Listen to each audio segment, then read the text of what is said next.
Ok. Tout en entier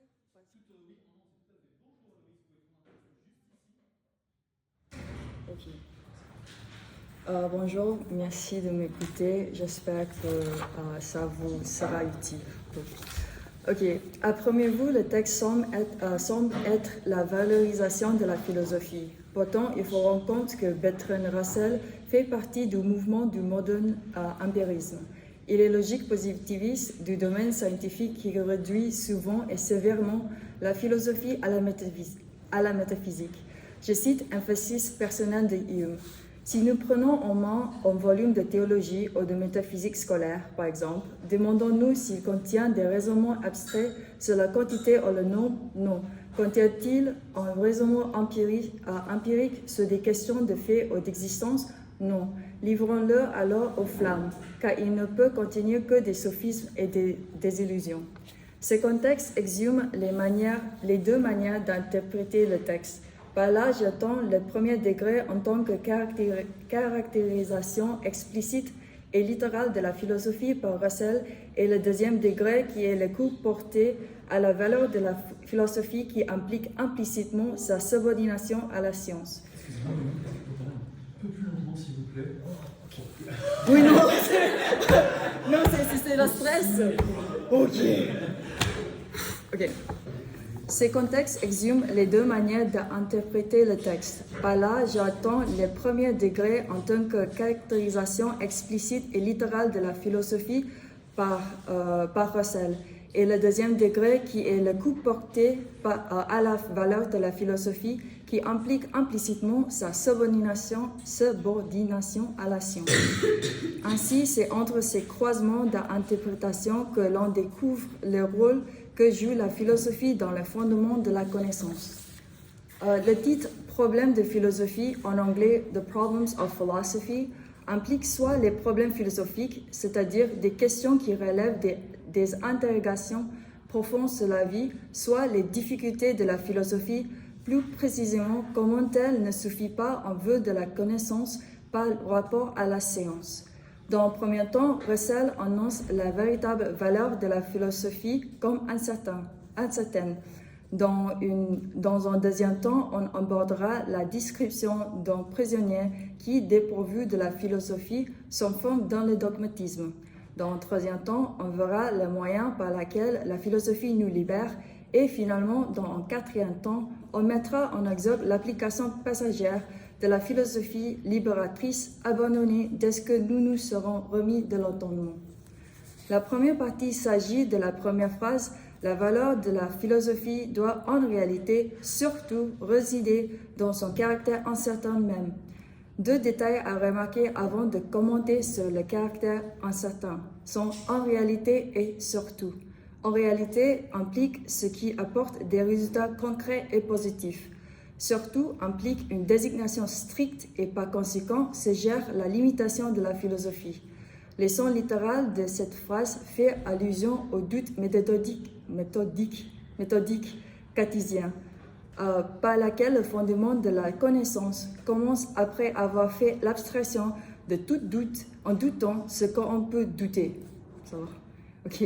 En revanche, selon l'optique scientifique, cette phrase fait allusion à la valeur de vérité, où une hypothèse est décisivement soit vraie, soit fausse. Si la valeur de la philosophie ne se définit que à son caractère incertain et qu'elle manque la certitude dite nécessaire par la règle de la déduction, donc la philosophie comme hypothèse n'est pas valide. De cette manière, Russell suggère à la fois l'utilité et la nullité de la philosophie en vue de la connaissance. La deuxième partie s'agit de la deuxième phrase jusqu'à avec mépris. Russell utilise l'exemple du prisonnier qui s'enferme dans le dogmatisme pour montrer la conséquence d'une existence qui n'a aucune tenture de philosophie. Autrement dit, il ne faut que être légèrement marqué par la philosophie pour ne pas être prisonnier du dogmatisme.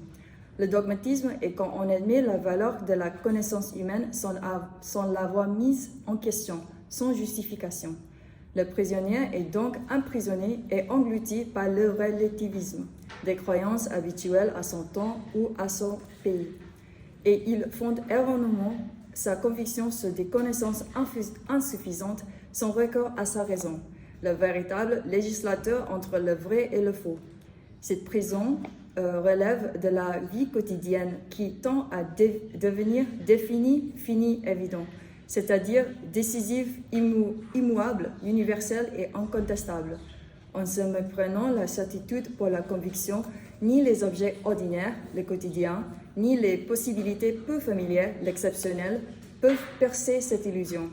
L'implication de cette prison illusoire, c'est que les êtres figés du dogmatisme ne pensent plus, et ainsi ils ne sont plus des êtres rationnels.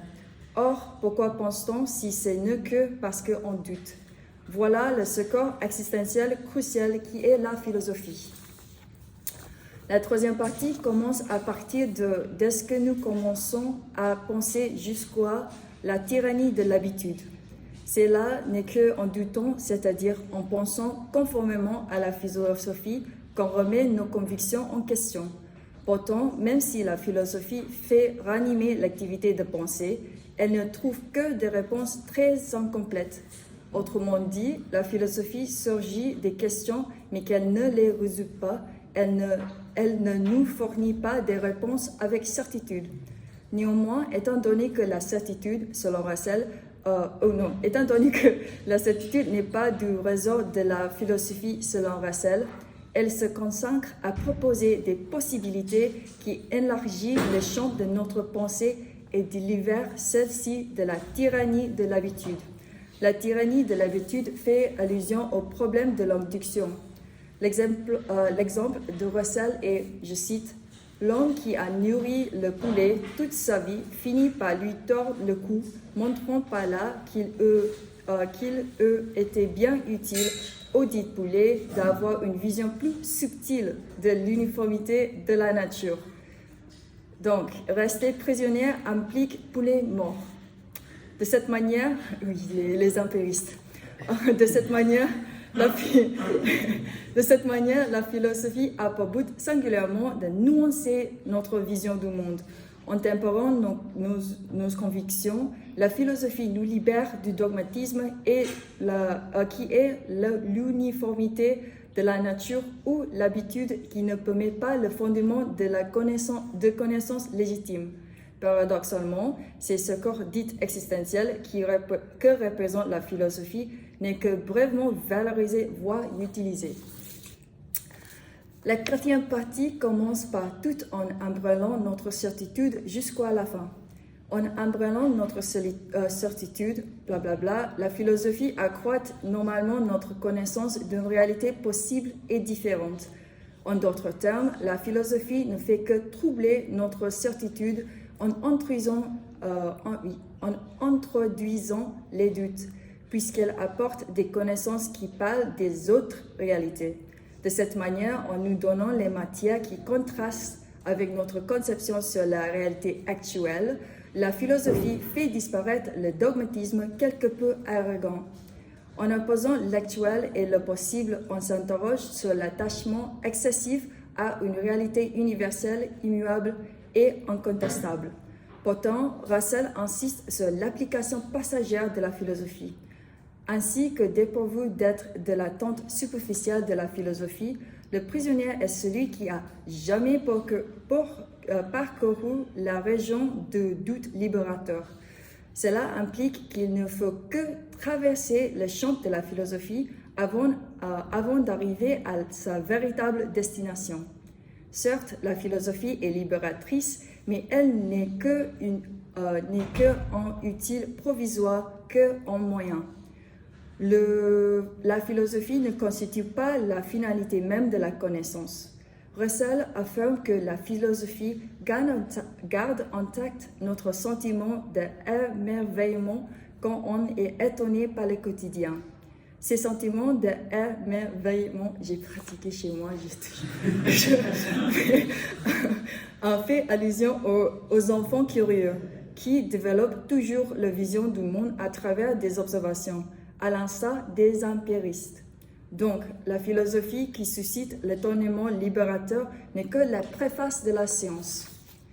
Mon commentaire se termine ici, mais je me permets d'ajouter une réponse que je trouve complémentaire et concrète pour ne pas laisser le dernier mot aux empiristes, quelque peu arrogant, avec une citation de l'avertissement de l'entendement philosophique de Jean Hirsch.